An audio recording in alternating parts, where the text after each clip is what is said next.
After Pierre's or Pierre Charles's death, the Honorable Roosevelt Skerrit took over. At the time of his succession to Pierre Charles, Roosevelt was 31 years old, making him one of the world's youngest government heads. Upon taking office, the Honorable Roosevelt Skerrit focused on positioning himself and the Dominica Labour Party for the upcoming election, which led to the termination of diplomatic relationships with Taiwan and the establishment of relations with China, who promised financial support for key infrastructure projects with clear electoral appeal. These projects included a new sports stadium, upgrades to the highway between Roseau and Portsmouth, improvements to the Princess Margaret Hospital, whose name has been changed to the Dominica Chinese Friendship Hospital, and the construction of a new secondary school near Roseau. Under his direction, Dominica expanded its global partnerships, entering the Bolivarian Alternative for the Americas, later named the Bolivarian Alliance for the Peoples of Our America, in 2008, which was founded by Hugo Chavez, the president of Venezuela, and also entering an economic union with 5 other Organization of the Eastern Caribbean States members in 2011.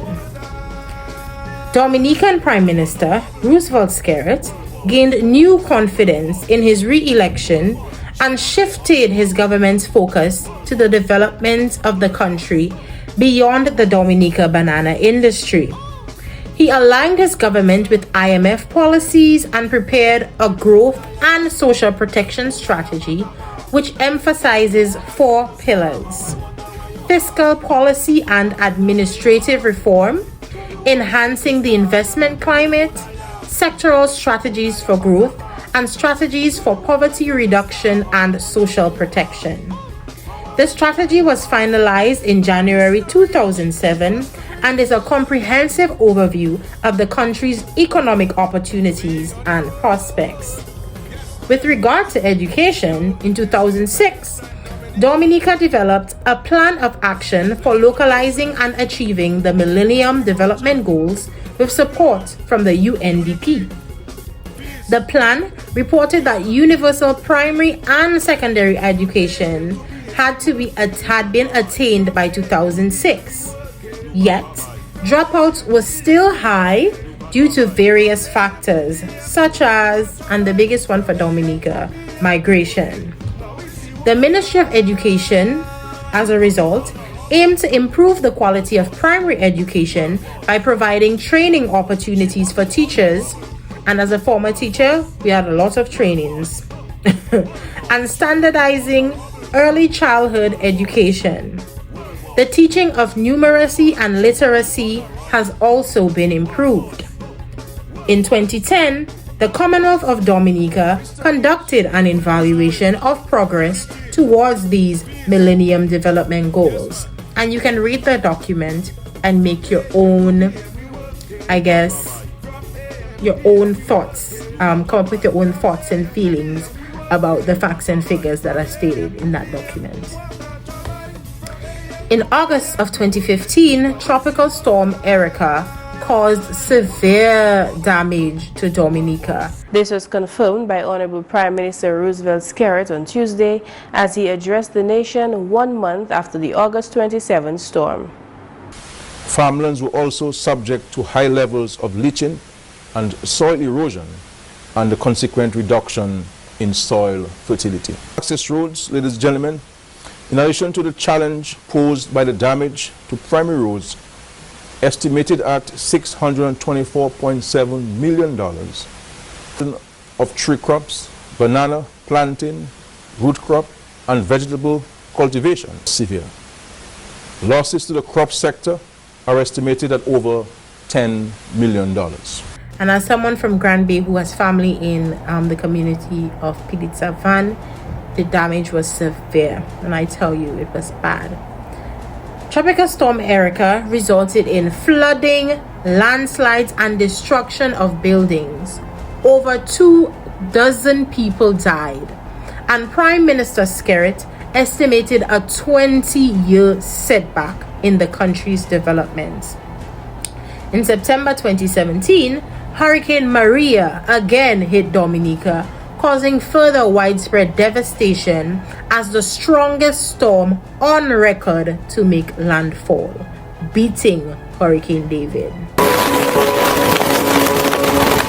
The wind was savage.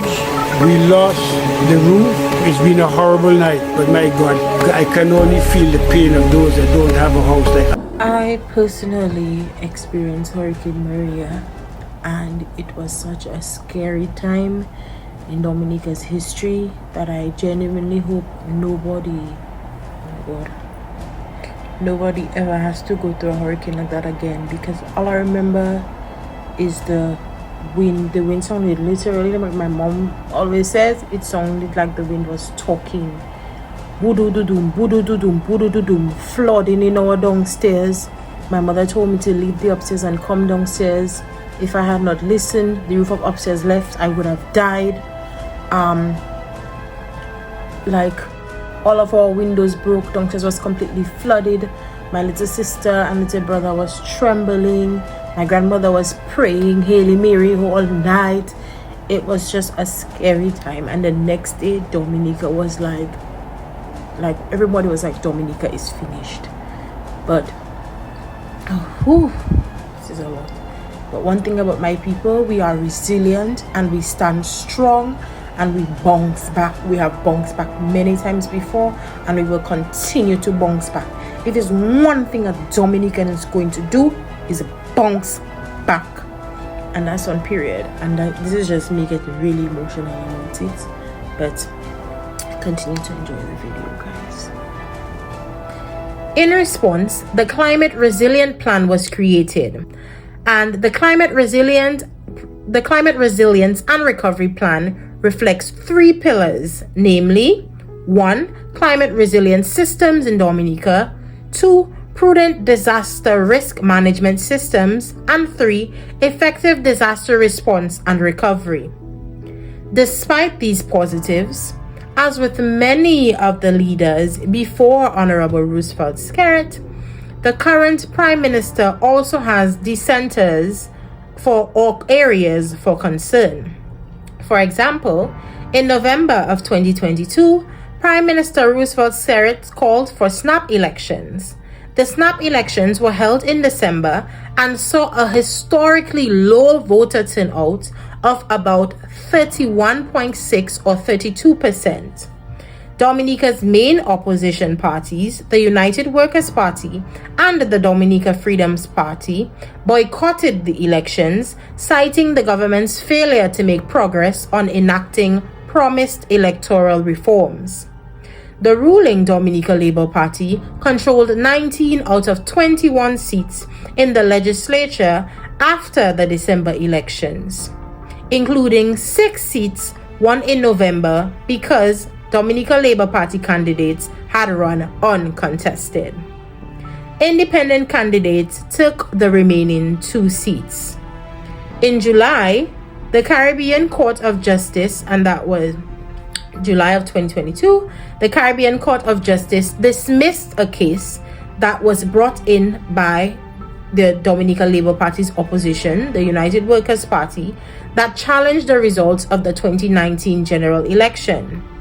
However, the CCJ, as the Caribbean Court of Justice is called, remarked that there were areas for grave concern that remained about the conduct of those elections. And that is for you to judge. Do you agree or do you disagree? The Dominica Labour Party called the court's remarks gratuitous and criticized the CCJ's comments for causing unnecessary discord in Dominica. Not only have there been calls for electoral reform in Dominica, but many citizens have also questioned, as they did in the time of Edison James, citizenship by investment program within Dominica. Nonetheless, despite dissent by sects of the public, the Roosevelt-Skerrit administration has been in power for about 20 years, making him the longest-serving prime minister in Dominica's history.